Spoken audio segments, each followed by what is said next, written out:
Hello, welcome back to my channel. Wala family members kan. Tawa hem de yong aleng bukata changonang ane Yishu ya boyo tenyo taw hem ja loklak se tayengonang Yishu ya boyo ada judge na tamengkai tawa hem nyo bukata ichi hayang boyo Yishu ya boyo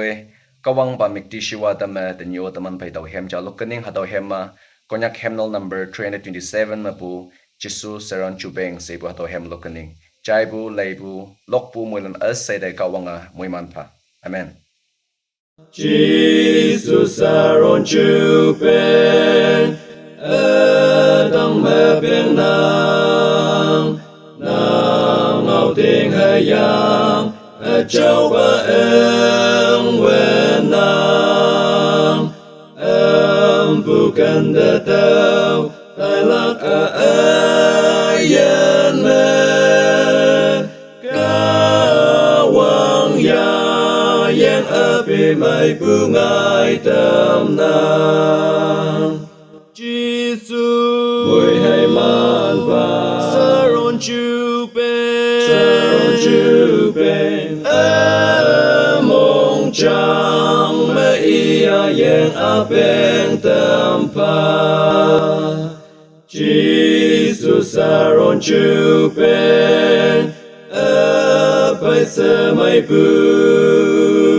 ca độc chư bèn lan yêu mê se mai bu pa nhi chạy se yên ma tâm nang sập shi châu pa te sốc tâm pa mùi hay man va saron chupen mong chang me ia yang apeng tâm pa Jesus saron chupen mai tâm lang muli nang ching mai lam linh mai lak angan son pa chư đại mong sang hang kỳ yi kỳ pa lan te wong bong ne men pu lan te ching mai pai tem Jesus mùi hay man va saron chupen mong chang me ia yang apeng tâm pa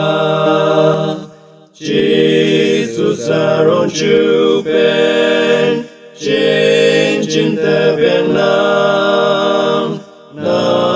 mek te siwa asay dangi tâm teo jalan asay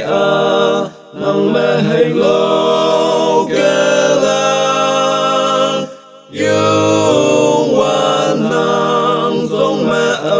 man ka Jesus mùi hay man va saron chupen